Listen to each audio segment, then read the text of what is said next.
आज तो 15 रुपए का इस मेडल को बता रहा है, कल तो ये भी कह देता है कि कह देगा कि तिरंगे का कपड़ा 3 रुपए मीटर है। ये है क्या? क्या तिरंगे के कपड़े से तिरंगे की भावना बड़ी होती है, या तिरंगा देश का सम्मान का परिचायक होता है? मेडल की कीमत मेडल से नहीं आकी जाती, मेडल की कीमत उस पसीने से आकी जाती है जो तपती धूप में बेटियां बहाती हैं। मेडल की कीमत उससे आकी जाती है जो मिट्टी को अपने माथे पर लगा करके जब उसी को धर्म मान लेती है। और अगर ये 15 रुपए का है, 15 रुपए का ही सही, 20 पीढ़ियों को चैलेंज दे रहा हूं, 10 पिछली और 10 अगली। अगर कोई 15 रुपए का ओलंपिक में ऐसा मेडल लाया हो तो देश के सामने रख दे। और अगर ऐसा 15 रुपए का मेडल तुम ला नहीं सकते तो 15 रुपए का मेडल बता कैसे सकते हो? ये हिम्मत तुम्हें कौन दे रहा है? यही पूछने हम इस देश में सड़क पर हैं। जेकेबी न्यूज़ में आप सभी का बहुत बहुत स्वागत है। और इस वक्त मैं मौजूद हूँ जंतर मंतर में। मैं आपको बता दूं कि ये इसी देश की बेटियां जो है आज 30 दिन से ऊपर हो गया और यहाँ धरना पे बैठी हैं। क्या इस जो सत्ता पे बैठी सरकार है, जो मौजूदा सरकार है, उन्हें समझ में नहीं आ रही है कि क्या हम कर रहे हैं? तो आइए ऐसे युवा नौजवान जो समर्थन में आए हैं, मैं उनसे जानने की कोशिश करूँगा। सबसे पहले अपना नाम बता दें। जी, शुभम मलिक, हाँ, उत्तर प्रदेश, जिला शामली। क्या कहेंगे? इसी देश की जो बेटियां हैं आज 30 दिन से ऊपर हो गया और कोई सुनवाई नहीं हो रहा, क्या कहेंगे? देखिए, यही शर्मनाक विषय है कि देश की आम बेटियां नहीं, वो बेटियां जिन्होंने अपनी मेहनत के पसीने से कभी इस देश को चमकने का अंतर्राष्ट्रीय स्तर पर मौका दिया, वो बेटियां जो 15 रुपए का मेडल लेके आई। 15 रुपए का इसलिए कह रहा हूं, साहब कह रहे हैं कि मेडल तो 15 रुपए का है। वो बेटियां जो इस देश की धड़कनों में धड़कती हैं, अगर उनको न्याय नहीं मिला तो आम बेटियों के साथ न्याय कैसे होगा?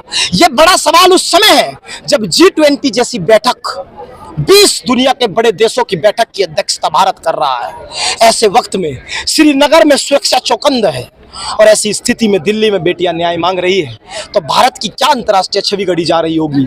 ये एक सोचने का विषय है और ये शर्म का विषय भी है। बृजभूषण जी का कहना है कि उन्होंने जो है 15 रुपए का मेडल तो वापस कर रहे हैं, लेकिन करोड़ों रुपया जो इनामात में मिले हैं वो कैश जो है वो वापस नहीं कर रहे हैं। ये इस पे क्या कहना चाहेंगे? सर, यही दुर्भाग्य है इस देश का, जो संवैधानिक पदों पर ऐसे लोग बैठे हैं जो देश को भी नहीं जानते। आज तो 15 रुपए का इस मेडल को बता रहा है, कल तो ये भी कह देता है कि कह देगा कि तिरंगे का कपड़ा 3 रुपए मीटर है। ये है क्या? क्या तिरंगे के कपड़े से तिरंगे की भावना बड़ी होती है, या तिरंगा देश का सम्मान का परिचायक होता है? मेडल की कीमत मेडल से नहीं आकी जाती, मेडल की कीमत उस पसीने से आकी जाती है जो तपती धूप में बेटियां बहाती हैं। मेडल की कीमत उससे आकी जाती है जो मिट्टी को अपने माथे पर लगा करके जब उसी को धर्म मान लेती है। और अगर ये 15 रुपए का है, 15 रुपए का ही सही, 20 पीढ़ियों को चैलेंज दे रहा हूं, 10 पिछली और 10 अगली। अगर कोई 15 रुपए का ओलंपिक में ऐसा मेडल लाया हो तो देश के सामने रख दे। और अगर ऐसा 15 रुपए का मेडल तुम ला नहीं सकते तो 15 रुपए का मेडल बता कैसे सकते हो? ये हिम्मत तुम्हें कौन दे रहा है? यही पूछने हम इस देश में सड़क पर हैं। देखिए, स्मृति ईरानी का यही बड़ा सवाल भी है कि जब रोहित वेमुला का मुद्दा इस देश में था, मोदी सरकार ही थी, वो मंत्री थी और वो लोकसभा के पटल पर थपथपाते हुए, रोते हुए, चिल्लाते हुए कह रही थी कि मैं एक मां हूं और मेरी ममता को देश कैसे सवाल कर सकता है। सवाल यही है, ये जब बच्चियां यहां बैठी है, क्या आज ममता सवाल नहीं करती? क्या आज मां होने का दायित्व सामने नहीं आता? इसलिए क्योंकि आपकी बेटी पर एक बार खोलने का आरोप लगा और आप प्रेस कॉन्फ्रेंस करते हुए तुरंत उसे बचाने चली आई। ये बेटियां किसकी है? इन्हें कौन बचाएगा?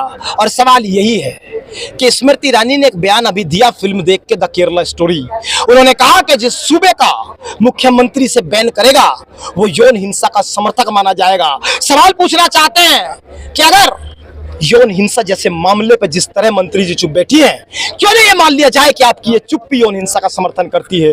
क्यों नहीं ये मान लिया जाए कि फिल्म का प्रचार करने के लिए आप फिल्म तो देखा ही, लेकिन बेटियों के साथ खड़े होने का जज्बा ना आप में था, ना है और ना होगा।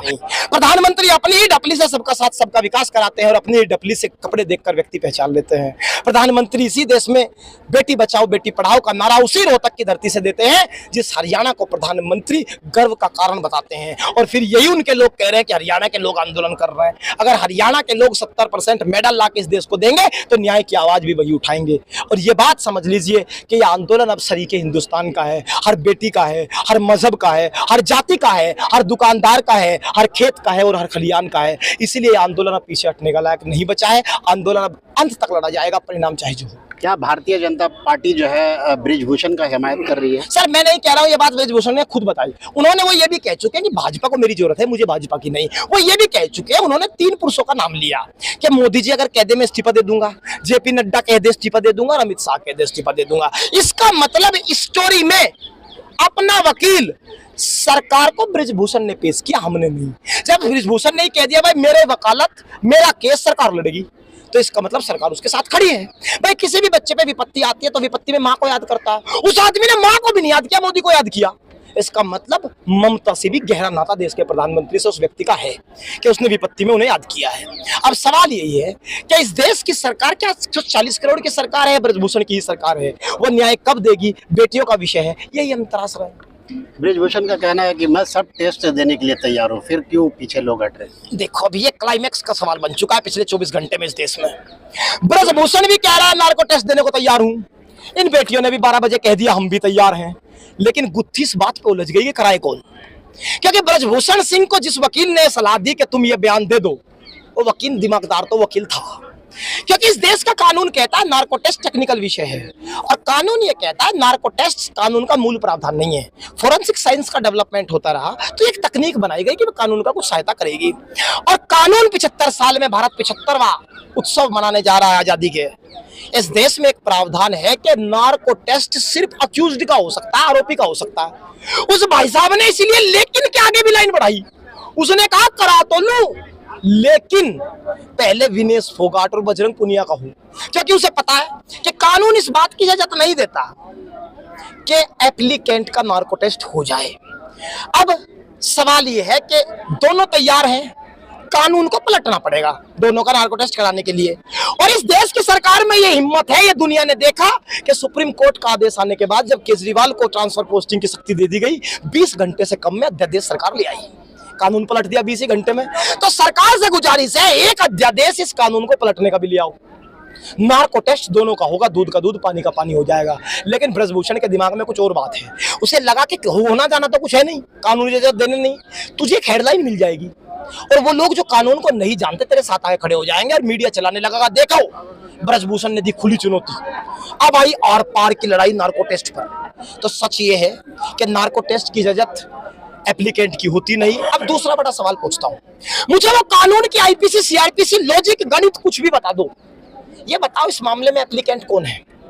7 बच्चियां, ये तो आंदोलन का चेहरा है। विनेश फोगाट का नार्को टेस्ट का रिजल्ट चाहे वो पास हो या फेल, ये कैसे तय करेगा? कौन सा लॉजिक है कि उन 7 बच्चों के साथ अपराध नहीं हुआ? अपराध किसके साथ हुआ? 7 बच्ची का। और नार्को टेस्ट विनेश फोगाट का हो भी गया तो उससे उनको न्याय कैसे मिलेगा? सवाल यही है। तो ब्रजभूषण सिंह देश को बहकाने की कोशिश मत करें। सवाल एक ही कि वो व्यक्ति कब सलाखों के पीछे जाएगा, क्योंकि इस देश का कानून, एक देश में 2 कानून नहीं चल सकते। 99% लोगों की गिरफ्तारियां हुई हैं, उसकी भी गिरफ्तारी होगी, सलाखों के पीछे जाएगा, तब तक हम यहाँ से हटेंगे नहीं। आज 31 दिन हो रहा है मेरे हिसाब से कि 31 दिन हो रहा है, 22 तारीख से ये धरना चलाया जा रहा है, तो क्या लगता है कि कामयाबी मिलेगी इन देश की बच्चियों को? एक बात आप समझ लीजिए, हम उम्मीद के बलबूते नहीं, हौसले के बलबूते आंदोलन करते हैं। उम्मीद सरकार लगाए, हमारे पास वापस जाने का विकल्प नहीं है। जिस घर की चौखट की इज्जत उछल जाती है, वो चौखट के दरवाजे खुद व्यक्ति के लिए बंद हो जाते हैं, हम अपने घर वापस नहीं जा पाएंगे। हमें यह लड़ाई अंत तक लड़नी है।